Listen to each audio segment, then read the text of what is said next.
Printed at the edge of the world on ancient maps was a warning, a caution for travelers and intrepid sailors.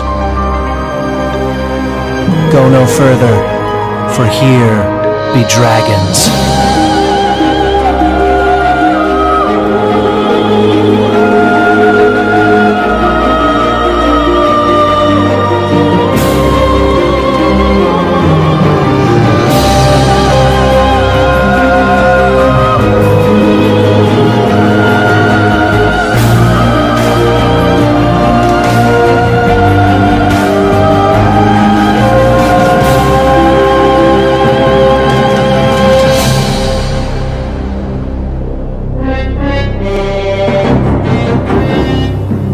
This is the story of how Siegfried slew the dragon.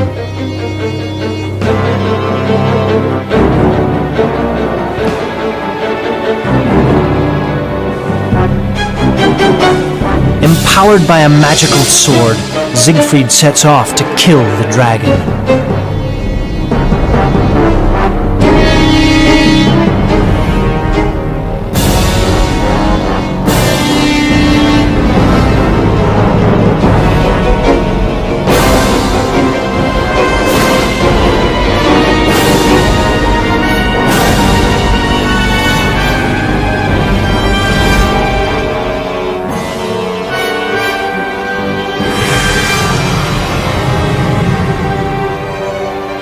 Bathing in the dragon's blood made Siegfried almost invincible.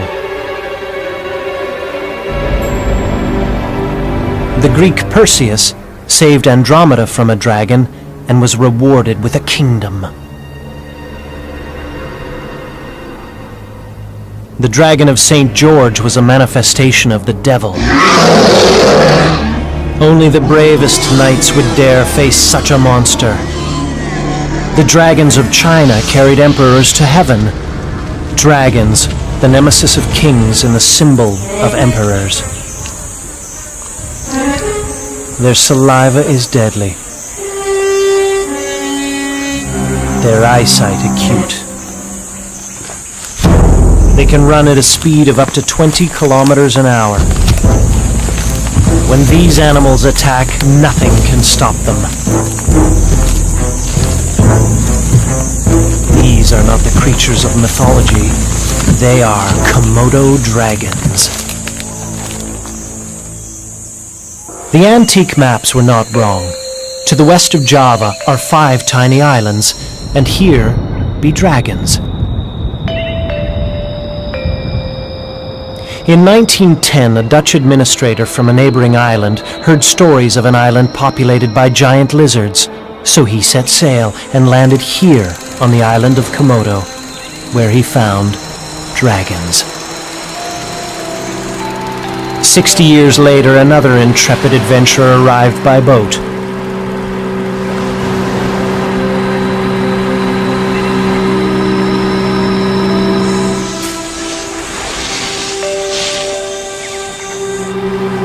The Swiss Baron was an amateur photographer.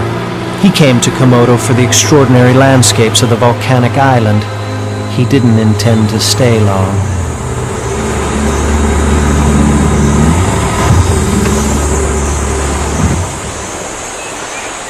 The Baron had surely heard about the dragons. He might have been lucky enough to catch a glimpse of one hidden in the grass. But the dragons were not what brought him here, and he was only going to stay for an afternoon. The amateur photographer found tracks on the beach.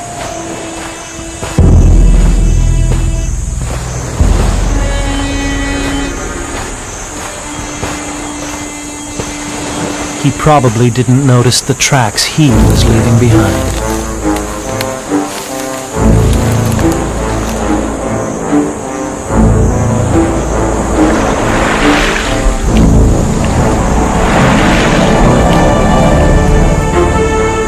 He spent the afternoon enjoying his hobby, oblivious that something had followed him.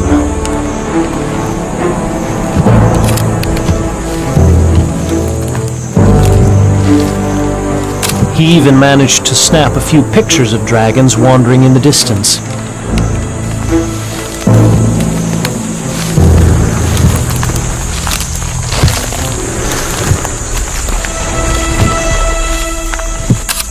His presence didn't seem to disturb the giant lizards.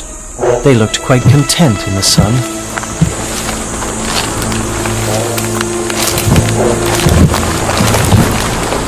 While trying to take as many pictures as he could before returning to his boat, he was so engrossed in what he was doing that he didn't notice.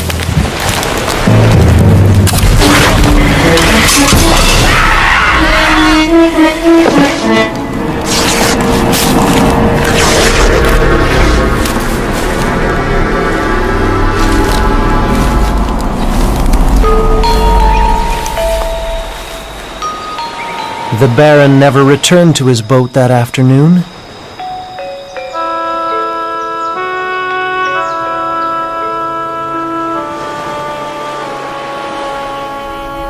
He stayed much longer on Komodo than he ever expected to.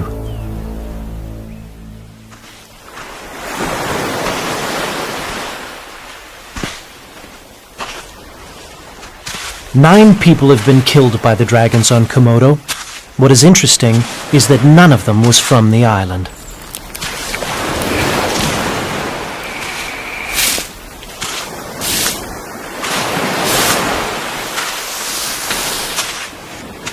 Lumbering down the beach, the Komodo looks like a descendant of the dinosaur.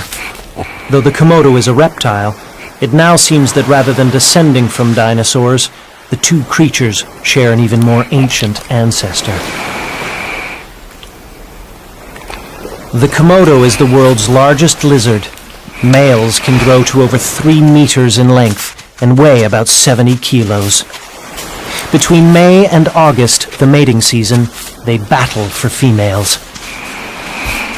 The hostilities can involve more than 2 males.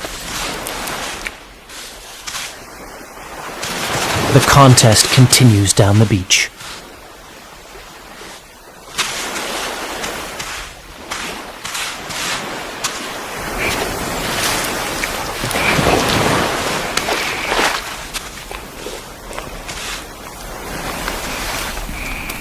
There must be a decisive victory to establish a dominant male. Younger or weaker dragons concede, and the encounter for the right to mate comes down to just 2.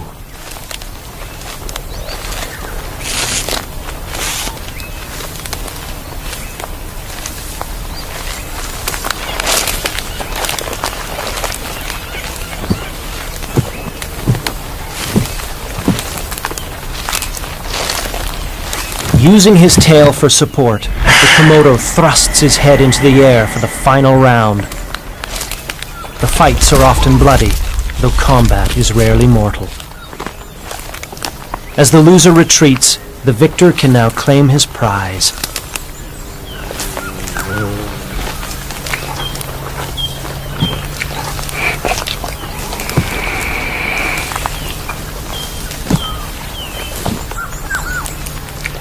And the courtship begins. Komodos attract females by flicking their tongues over the female's body.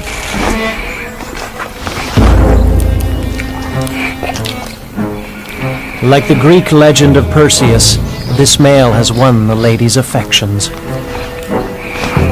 The sex organs of both dragons are hidden inside their bodies. Therefore, mating is occasionally a prolonged and clumsy affair.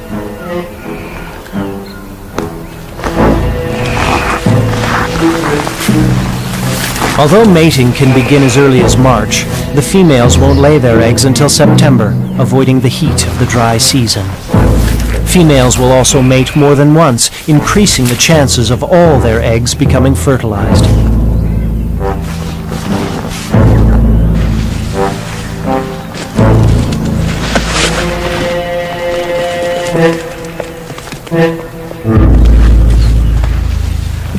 Once the act of mating is completed, the male rambles away.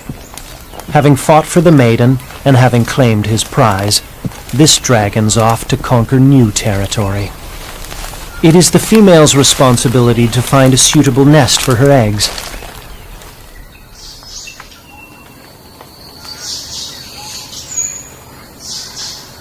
These holes in the cool shade are a perfect place for Komodos to lay their eggs. The cavities are actually nests of these flightless megapodes.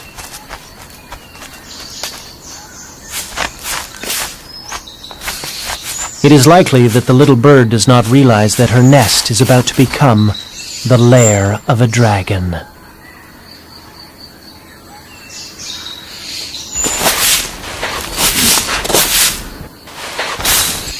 The female digs out the existing holes, creating long passages into the backs of hills,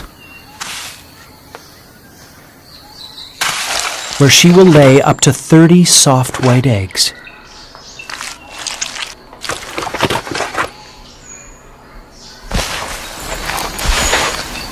The Komodo will guard the entrance of her cave and its treasure of eggs, like the dragons of fables. Once the eggs hatch, her responsibility ends.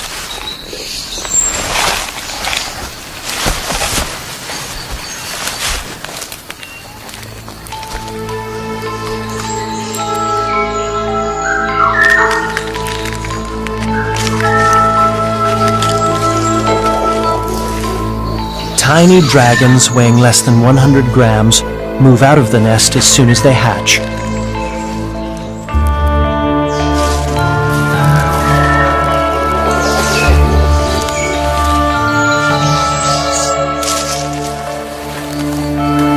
There is safety in numbers, and the little dragons move cautiously away from the nest. Instinctively on the lookout for predators, like this snake.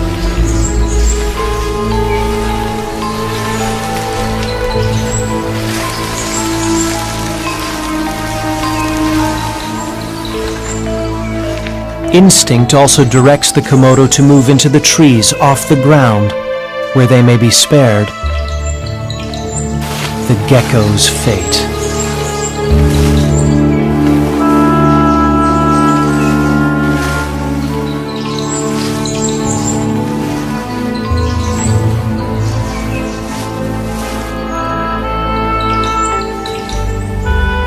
Komodos continue to grow, albeit slowly, for their entire lives. The Lilliputian dragons may spend the first 2 years of their lives in trees, avoiding the threat of predators. The young dragons quickly separate and begin solitary lives, clinging to the trees with their already formidable claws.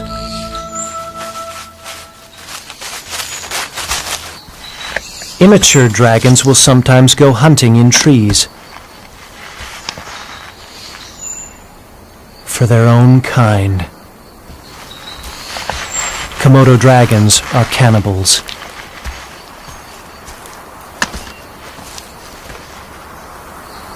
Lower, thicker branches will support their weight. Moving higher may save this young life.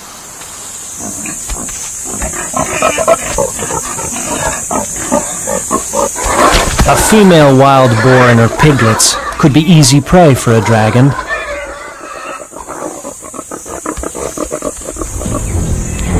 But this dragon, noxious saliva dripping from its jaws, has another meal planned. Komodo don't eat often, perhaps only once a month. But when they do eat, Rusa deer are their preferred prey. Strangely, the deer don't seem disturbed by a dragon in their midst. Perhaps they realize that he came back to finish a meal. This young deer was attacked several days ago.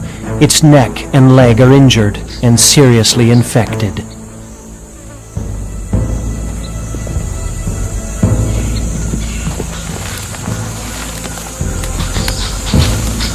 The Komodo's mouth contains 50 different bacteria, 7 of which are highly septic.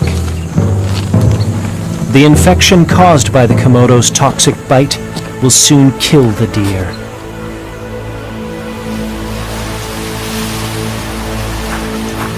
And the dragons move in to feed upon the corpse.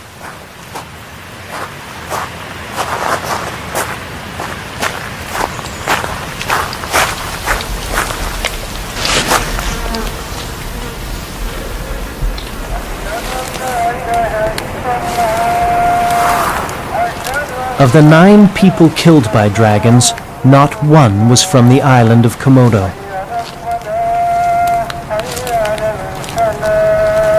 Dragons and islanders have lived here together for thousands of years.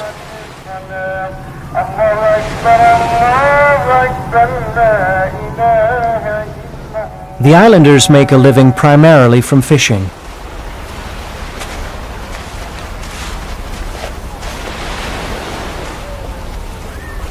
The waters off Komodo are a perfect place for catching squid.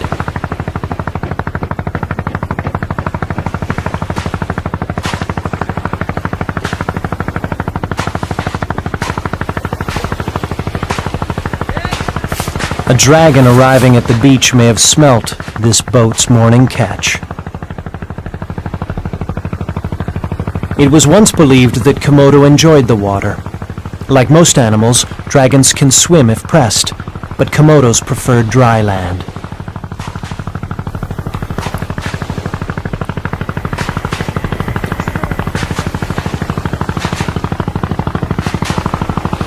The fishermen aren't above tossing a fish or two to the lone dragon. He won't go in the water to retrieve the offering. He'll wait till it washes up on shore.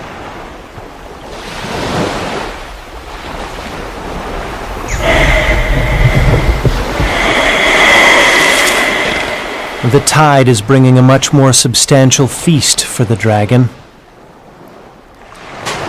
This dragon may have picked up the scent of the carcass hours ago. Dragons don't smell with their tongues. The tongue samples molecules in the air and delivers them to an organ inside the mouth.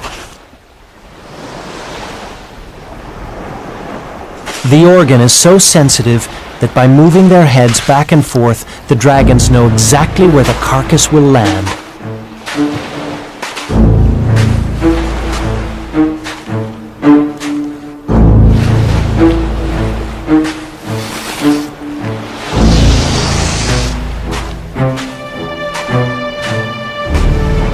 Dragons are such proficient carnivores, their jaws so strong, they can eat horn and bone.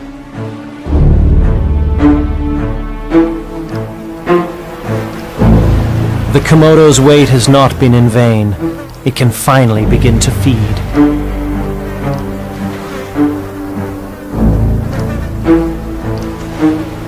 Other dragons now approach the carcass. Jaws wide open, their serrated teeth tear flesh like paper.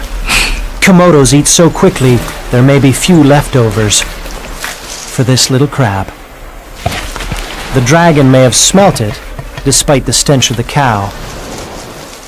But the crab continues its tentative approach.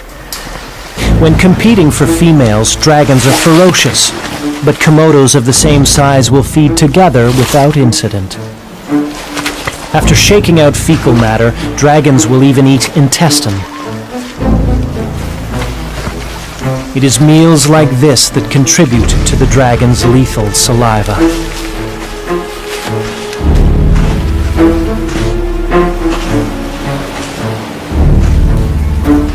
There's little left over for the boars, birds, and a young dragon.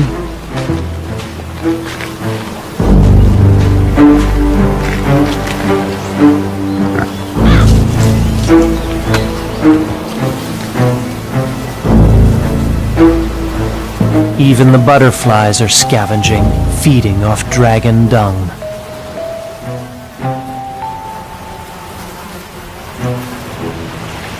Capable of consuming 80% of his own weight in one meal, this dragon barely manages to stay upright as a wave hits him.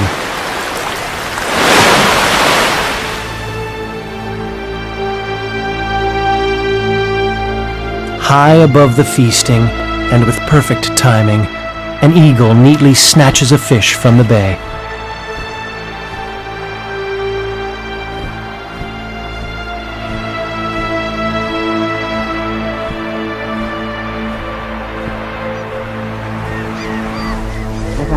After their evening prayers, the fishermen of Komodo prepare for a night's work.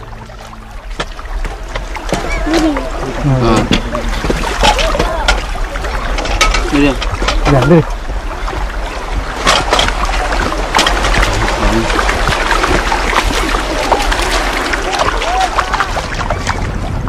On either side of their boats, the islanders hang lanterns to attract squid at night.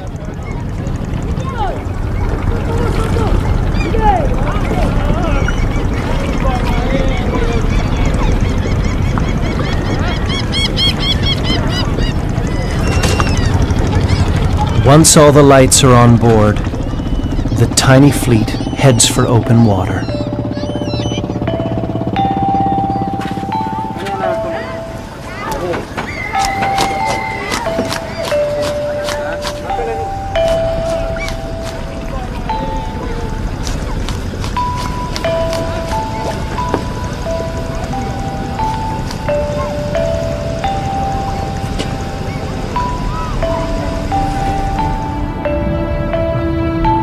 The evening's catch is substantial. And with the sunrise, the boats return to the village.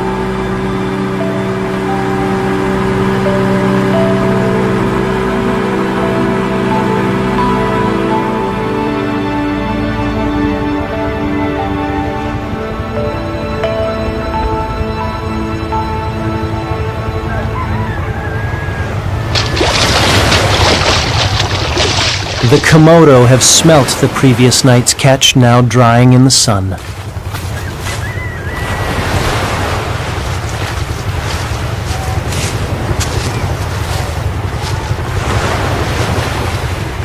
A bit of encouragement, and the dragon is on his way.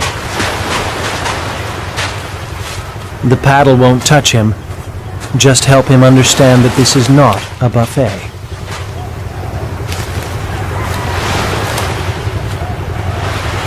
As early as 1915, dragons were protected by law. This park continues that tradition.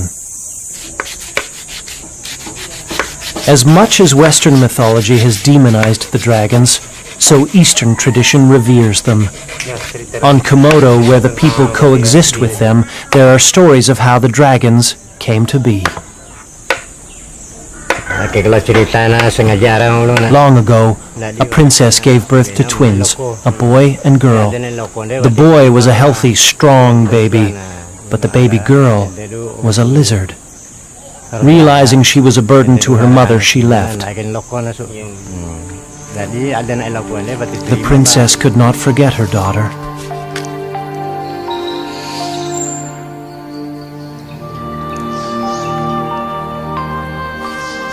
And so every day she would take food to her.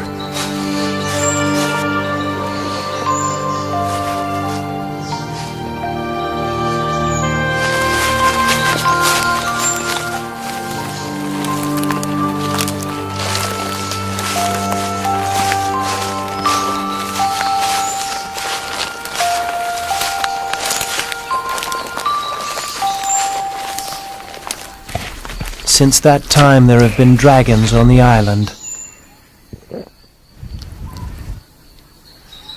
And the mother always remembers her daughter's sacrifice.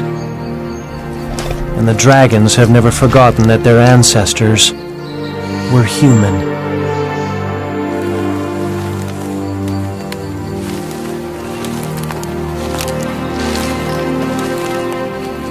And that is why Komodo dragons never attack the people of Komodo.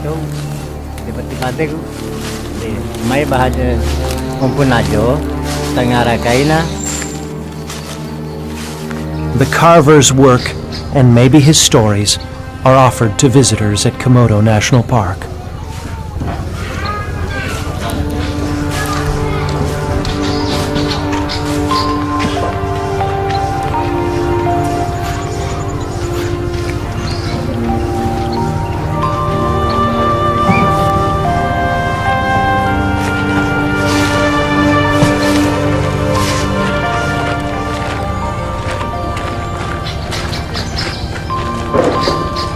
As dragons wander through the village, ignoring easy prey, it seems that there might be some truth to the carver's tale. It's too bad the dragon won't tell us.